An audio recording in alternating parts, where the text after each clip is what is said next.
Hi friends, stock മാർക്കറ്റിൽ list ചെയ്യപ്പെടുന്ന കമ്പനികൾക്ക് മാർക്കറ്റിൽ നിന്ന് ഫണ്ട് റേസ് ചെയ്യാൻ പല മാർഗ്ഗങ്ങളുണ്ട്. ആദ്യത്തെ മാർഗം അവർ തുടങ്ങുന്നത് IPO മുതലാണ്. IPOയിലൂടെ അവർ അവരുടെ ഷെയറുകൾ വിറ്റഴിച്ചുകൊണ്ട് കമ്പനിയിലേക്ക് പണം സമാഹരിക്കുന്നു.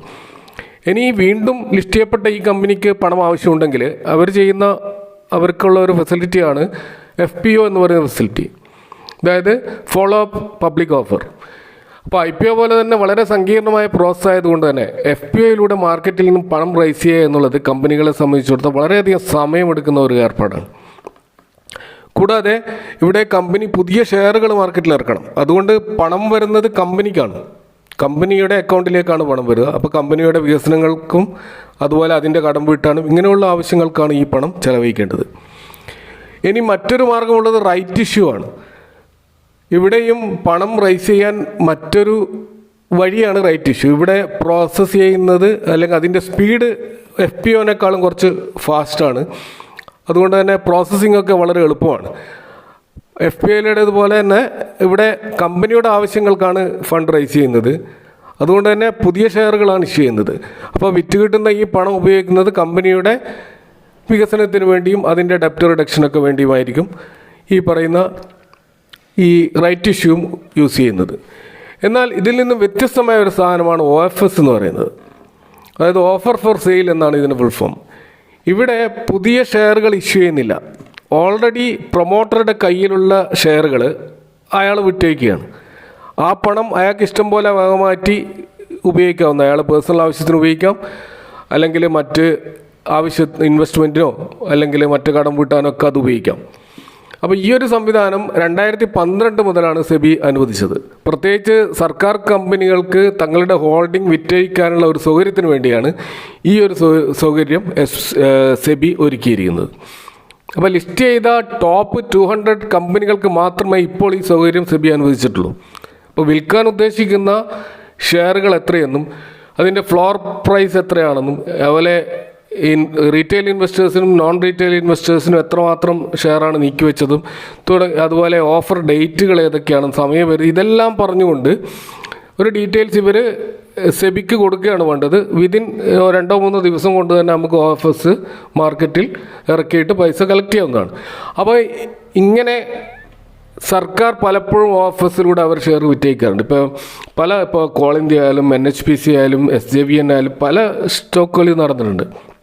ഇപ്പോൾ ഏറ്റവും ഒടുവിൽ സർക്കാർ OFSുമായിട്ട് വന്നിട്ടുള്ളത് ഒരു പ്രധാനപ്പെട്ട PSU കമ്പനിയുമായിട്ടാണ്. അപ്പോൾ അതിനെപ്പറ്റിയാണ് ഞാനിവിടെ ഈ വീഡിയോയിൽ സംസാരിക്കുന്നത്. വാർ4ഐയിലേക്ക് എല്ലാവർക്കും ഒരിക്കൽ കൂടി സ്വാഗതം. NLC അഥവാ നെയ്വേലി ലിഗ്നൈറ്റ് കോർപ്പറേഷൻ ലിമിറ്റഡ് എന്ന് പറയുന്ന തമിഴ്നാട് ബേസ്ഡ് ആയിട്ടുള്ള ഒരു PSU കമ്പനിയാണിത്. ഇപ്പോൾ OFSുമായി വന്ന ഈ PSU കമ്പനി ഗവൺമെൻറ് ഓഫ് ഇന്ത്യയുടെ മിനിസ്ട്രി ഓഫ് കോൾ അതിൻ്റെ കീഴിലാണ് ഇത് പ്രവർത്തിക്കുന്നത്. തമിഴ്നാട്ടിൽ നിന്നും രാജസ്ഥാനിൽ നിന്നുമുള്ള ഖനന പ്രദേശങ്ങളിൽ നിന്നും വർഷം തോറും 30 മില്യൺ ടൺ ലിഗ്നൈറ്റ് ഖനനം ചെയ്യുന്ന കമ്പനിയാണിത്. താപവൈദ്യുത നിലയങ്ങൾക്കാണ് ഈ ലിഗ്നൈറ്റ് ഉപയോഗിക്കുന്നത്. ഈ കമ്പനിക്ക് 3640 മെഗാവാട്ടിൻ്റെ വൈദ്യുത ഉൽപ്പാദന സംവിധാനവും അതുപോലെ കോൾ ബേസ്ഡ് ആയിട്ടുള്ള ഒരു ജോയിൻറ്റ് വെഞ്ചറിലൂടെയുള്ള മറ്റൊരു വൈദ്യുത നിലയവുമുണ്ട്. അവിടെ 1000 മെഗാവാട്ടിൻ്റെ വൈദ്യുതിയും ഉൽപ്പാദിപ്പിക്കുന്നുണ്ട്. എന്നാൽ നമുക്കെല്ലാം അറിയാം, താപവൈദ്യുത നിലയങ്ങളുടെ കാലം അവസാനിക്കുകയാണ്. മൈനിങ്ങിനൊക്കെ ഒരു ലിമിറ്റുണ്ട്. അത് കഴിഞ്ഞാൽ അതിൻ്റെ പരിസ്ഥിതി പ്രശ്നങ്ങളും മറ്റൊക്കെ കാരണം കൂടുതൽ മൈനിങ് അനുവദിക്കപ്പെടാതെ പോകും. അതുകൊണ്ട് തന്നെ പല റിന്യൂവബിൾ സോഴ്സിലേക്കും ലോകം മാറിക്കൊണ്ടിരിക്കുകയാണ്. അപ്പോൾ ഇത് മനസ്സിലാക്കിയ കമ്പനി ഇപ്പോൾ 1404 മെഗാവാട്ടിൻ്റെ സോളാർ പ്ലാന്റും അതുപോലെ 51 മെഗാവാട്ടിൻ്റെ വിൻഡ് മിൽ പ്ലാന്റുമായിട്ട് റിന്യൂവബിൾ എനർജി സെഗ്മെൻറ്റിലേക്ക് കാലെടുത്ത് വെച്ചിരിക്കുകയാണ്. അപ്പോൾ 1956 രൂപം കണ്ട ഈ ഒരു PSU കമ്പനി ഇപ്പോൾ ഇതിൽ ഗവൺമെൻറ്റിന് 79% ഹോൾഡിംഗ് ഉണ്ട്.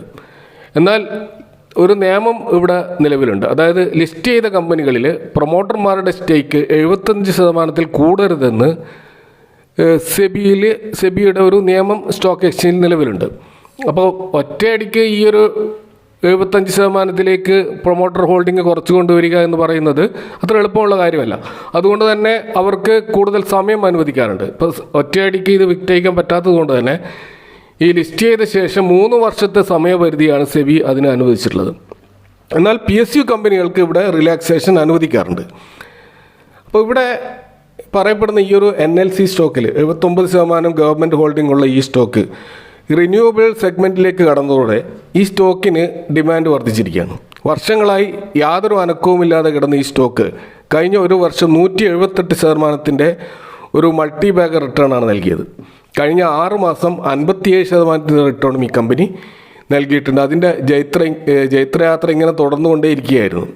അപ്പോൾ സർക്കാർ ആ സമയത്താണ് ഇപ്പോൾ ഈ ഓഫീസുമായി വന്നിരിക്കുന്നത്. സർക്കാർ തങ്ങളുടെ പ്രൊമോട്ടർ ഹോൾഡിംഗ് ഒഴിവാക്കാൻ ഇതൊരു സുവർണ അവസരമായി കാണുകയാണ്.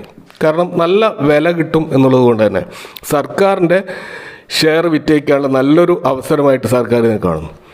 കാരണം കഴിഞ്ഞ ഒരു മാസം ഈ സ്റ്റോക്കിൽ നല്ല കറക്ഷൻ നടന്നിട്ടുണ്ട്. 294 എന്നുള്ള ഓൾ ടൈം ഹൈ ഈ സ്റ്റോക്ക് ക്രിയേറ്റ് ചെയ്തതിന് ശേഷം അവിടെ നിന്ന് ഇപ്പോൾ 25% സ്റ്റോക്ക് കറക്റ്റ് ചെയ്തുകൊണ്ട് 219 എന്ന രൂപയിലാണ് നമുക്ക് കാണാൻ കഴിയുന്നത്. അപ്പോൾ ഏത് സമയവും ഓഫേഴ്സ് വരുമെന്നുള്ള ഭയമുള്ളത് കൊണ്ട് ഈ സ്റ്റോക്കിൽ നല്ല തോതിലുള്ള പ്രോഫിറ്റ് ബുക്കിംഗ് നടന്നിട്ടുണ്ട്. അപ്പോൾ അതിൻ്റെ ഭാഗമായിട്ട് ഓഫേഴ്സ് പ്രഖ്യാപന ദിവസം തന്നെ 3% ഇത് ഡൗൺ ആയിട്ടുണ്ട്. അപ്പോൾ അതിന് മുമ്പത്തെ ഒരു മാസത്തെ റിട്ടേൺ നോക്കിക്കഴിഞ്ഞാൽ അവിടെ 13% കറക്ഷൻ നടന്നതായിട്ട് നമുക്ക് കാണാൻ കഴിയും. അപ്പോൾ ഓഫേഴ്സ് വരുമ്പോൾ സ്റ്റോക്ക് കറക്റ്റ് ആകുന്നതിന് കാരണം അതിൻ്റെ ഫ്ലോർ പ്രൈസാണ്. ഇപ്പോൾ NLC ഇന്ത്യയുടെ ഫ്ലോർ പ്രൈസും OFSൻ്റെ മറ്റ് ഡീറ്റെയിലും നമുക്ക് അവർ സ്റ്റോക്ക് എക്സ്ചേഞ്ചിൽ സമർപ്പിച്ച കോർപ്പറേറ്റ് അനൗൺസ്മെൻറ്റിൻ്റെ ആ ഒരു ഡോക്യുമെൻറ്റേഷനിലൂടെ പോയി കഴിഞ്ഞാൽ നമുക്ക് ആ കാര്യങ്ങൾ വ്യക്തമായിട്ട് മനസ്സിലാവും. അപ്പോൾ ആദ്യം തന്നെ നമുക്ക് കാണാം, ആ അനൗൺസ്മെൻറ്റ് നടത്തിയിട്ടുള്ളത് പ്രസിഡന്റ് ഓഫ് ഇന്ത്യയാണ്. നമുക്കറിയാം PSU കമ്പനിയുടെ ഒഫീഷ്യൽ പ്രൊമോട്ടർ എന്ന് പറയുന്നത് ഇന്ത്യൻ പ്രസിഡൻ്റാണ്.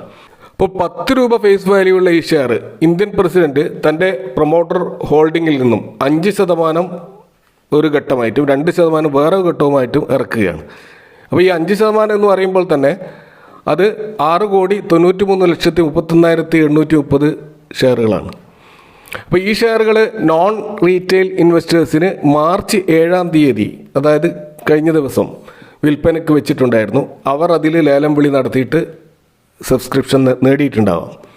നോൺ റീറ്റെയിൽ ഇൻവെസ്റ്റേഴ്സ് അഥവാ ഇൻസ്റ്റിറ്റ്യൂഷണൽ ഇൻവെസ്റ്റേഴ്സ് അല്ലെങ്കിൽ ഹൈ നെറ്റ്വർത്ത് ഇൻഡിവിജ്വൽസ് എന്ന് പറയുന്ന ഈ ഇൻവെസ്റ്റേഴ്സിനെ കൊണ്ട് ഉദ്ദേശിക്കുന്നത് ഏകദേശം 2 ലക്ഷത്തിന് മുകളിൽ ഓർഡർ പ്ലേസ് ചെയ്യുന്നവരെയാണ് ആ കാറ്റഗറിയിൽ പെടുത്തിയിട്ടുള്ളത്. അതിൽ കുറവ് ക്യാപിറ്റൽ ഇറക്കുന്നവരെ നമ്മൾ റീറ്റെയിലേഴ്സ് എന്നും വിളിക്കുന്നു. അപ്പോൾ ഈ മാർച്ച് 7-ന് ഓൾറെഡി നോൺ റീറ്റെയിൽ ഇൻവെസ്റ്റേഴ്സിൻ്റെ ഡേ കഴിഞ്ഞു. അത് T ഡേ എന്ന് വിളിക്കും. അപ്പോൾ രണ്ടാമത്തെ T+1 ഡേ വരുന്നത് മാർച്ച് 11-നാണ്. കാരണം കഴിഞ്ഞ വ്യാഴാഴ്ച ട്രേഡ് നടന്നതിന് ശേഷം പിന്നീട് തുടർച്ചയായി ലീവായതുകൊണ്ട് അടുത്ത T+1 ഡേ എന്ന് പറയുന്നത് മാർച്ച് 11-നാണ്. അപ്പോൾ മാർച്ച് 11-നാണ് റീറ്റെയിൽ ഇൻവെസ്റ്റേഴ്സിന് ഈ ഷെയറുകൾ അപ്ലൈ ചെയ്യാൻ കഴിയുക. അപ്പോൾ റീറ്റെയിൽ ഇൻവെസ്റ്റേഴ്സിന് വേണ്ടിയിട്ട് 2% ഈ പ്രൊമോട്ടർ ഹോൾഡിങ്, അതായത് ഏകദേശം 2,77,32,732 ഷെയറുകൾ ഇതിനായിട്ട് മാറ്റിവെച്ചിട്ടുണ്ട്. അപ്പോൾ ടോട്ടൽ നോൺ റീറ്റെയിലേഴ്സിൻ്റെ 5%-ഉം റീറ്റെയിലേഴ്സിൻ്റെ 2%-ഉം കൂടി മൊത്തം 7% ഹോൾഡിംഗ് ആണ് ഇന്ത്യൻ പ്രസിഡന്റ് OFS വഴി വിൽപ്പനയ്ക്ക് വെച്ചിട്ടുള്ളത്. അഥവാ ഇനി നോൺ റീറ്റെയിലേഴ്സ് തങ്ങൾക്ക് അനുവദിച്ച ഷെയറുകൾ മുഴുവൻ വിൽപ്പന നടക്കാതെ വന്നാൽ ബാക്കിയുള്ള ഷെയറുകൾ കൂടി റീറ്റെയിലേഴ്സിന് ലഭിക്കും. അങ്ങനെയാണ് ടോട്ടൽ അത് ഈ റീറ്റെയിലേഴ്സിൻ്റെ 2%-ൽ കൂടെ ആഡ് ചെയ്യപ്പെടാനും സാധ്യതയുണ്ട്. അപ്പോൾ ഇങ്ങനെ 7% ഷെയർ വിറ്റഴിക്കുന്നതിലൂടെ ഗവൺമെൻറ്റിൻ്റെ പ്രൊമോട്ടർ ഹോൾഡിംഗ് എന്ന് പറയുന്ന 79-ൽ നിന്ന് അത് 72 കുറയും. ഇനി നമുക്ക് പ്രധാനപ്പെട്ട കാര്യമായ ഫ്ലോർ പ്രൈസ് എന്താണെന്ന് നോക്കാം. NLC ഇന്ത്യ ഇപ്പോൾ ട്രേഡ് ചെയ്യുന്നത് 219 രൂപക്കാണ്. ഫ്ലോർ പ്രൈസ് 212 രൂപയാണ്. അതായത് നാം വാങ്ങാൻ ഉദ്ദേശിക്കുന്നുവെങ്കിൽ 212-ന് മുകളിൽ നമ്മൾ നമ്മുടെ ഓർഡർ പ്ലേസ് ചെയ്യണം. അതിൽ താഴെ പ്ലേസ് ചെയ്യാൻ കഴിയില്ല. അപ്പോൾ ഈ ഒരു കട്ട് ഓഫ് പ്രൈസിനെയാണ് നമ്മൾ ഫ്ലോർ പ്രൈസ് എന്ന് പറയുന്നത്. അപ്പോൾ ഇവിടെ 212-ന് മുകളിൽ അഥവാ 213 214 ഇഷ്ടമുള്ള വിലയിൽ നമുക്ക് കോട്ട് ചെയ്യാം. ആരാണോ കൂടുതൽ വില കോട്ട് ചെയ്യുന്ന അവർക്കായിരിക്കും അലോട്ട്മെൻറ്റ് ലഭിക്കുക. അപ്പോൾ പ്ലേസ് ചെയ്ത ഓർഡർ നമുക്ക് മോഡിഫൈ ചെയ്യാം. ഇപ്പോൾ തിങ്കളാഴ്ച ഒരു ദിവസം മാത്രമാണ് നമുക്ക് ഈ ഓഫർ ഡേറ്റ് ഉള്ളത്. അപ്പോൾ അതായത് ഈ വരുന്ന 11-ാം തീയതി രാവിലെ 9:15 ഓപ്പൺ ചെയ്യുന്ന വിൻഡോ 3:30-ന് അവസാനിക്കും. അപ്പോൾ ഓൾറെഡി കറക്റ്റ് ചെയ്ത അണ്ടർ വാല്യൂഡായ ഒരു PSC സ്റ്റോക്കായിട്ടുള്ള ഈ NLC വീണ്ടും 4% ഡിസ്കൗണ്ട്, അതായത് 212 എന്നുള്ള ഫ്ലോർ പ്രൈസിലാണ് വിൽക്കാൻ വെച്ചിരിക്കുന്നത്. അപ്പോൾ അതാണ് ഈ ഒരു ഓഫേഴ്സിനെ ആകർഷകമാക്കുന്നത്. PSU സ്റ്റോക്കുകൾ എല്ലാവരുടെയും കപ്പ് ഓഫ് ടീ അല്ല. റിന്യൂവബിൾ സെഗ്മെൻറ്റിലുള്ള PSU സ്റ്റോക്കിൽ ഒരു ബുള്ളിഷ് വ്യൂ നിങ്ങൾ വെച്ച് പുലർത്തുന്നുണ്ടെങ്കിൽ ഈ ബിഡിന് അപ്ലൈ ചെയ്യാവുന്നതാണ്. എന്നാൽ എല്ലാവരും പൊതുവെ PSU സ്റ്റോക്ക് ഇഷ്ടപ്പെടുന്നവരല്ല. അപ്പോൾ അങ്ങനെ അപ്ലൈ ചെയ്യാൻ ഉദ്ദേശിക്കുന്നുണ്ടെങ്കിൽ ബ്രോക്കർ പ്ലാറ്റ്ഫോമിൽ ഉദാഹരണത്തിന് സെറോദയിലാണെങ്കിൽ പോർട്ട്ഫോളിയോയിൽ കോർപ്പറേറ്റ് ആക്ഷൻ എന്നുള്ള ഒരു ബട്ടൺ ക്ലിക്ക് ചെയ്താൽ അവിടെ നമുക്ക് ഓപ്ഷൻസ് എന്നുള്ളൊരു വിൻഡോ കാണാം. അവിടെ ക്ലിക്ക് ചെയ്ത് കഴിഞ്ഞാൽ നമുക്ക് കട്ട് ഓഫ് പ്രൈസ് കാണാൻ പറ്റും. അപ്പോൾ നിങ്ങളെ ക്വാണ്ടിറ്റി അവിടെ ആഡ് ചെയ്ത് ഒരു മാർക്കറ്റ് ഓർഡർ സബ്മിറ്റ് ചെയ്യുകയാണ് നമുക്ക് വേണ്ടത്. അപ്പോൾ ഒരു ദിവസം മാത്രമേ ഈ വിൻഡോ ഓപ്പൺ ആവുകയുള്ളൂ. അപ്പോൾ ആ അവസരം ഉപയോഗിക്കുന്നവർക്ക് നല്ലൊരു അവസരമായിട്ട് ഇത് കാണാവുന്നതാണ്. ഇതൊരു ബൈങ് റെക്കമെൻഡേഷൻ അല്ല. നിങ്ങളെ ഫൈനാൻഷ്യൽ അഡ്വൈസറുമായി ബന്ധപ്പെട്ടുകൊണ്ട് മാത്രം തീരുമാനമെടുക്കുക. നിങ്ങളുടെ സംശയങ്ങളും അഭിപ്രായങ്ങളും ഈ കമൻറ്റിൽ അറിയിക്കുക. Thank you for watching. See you next time with another video.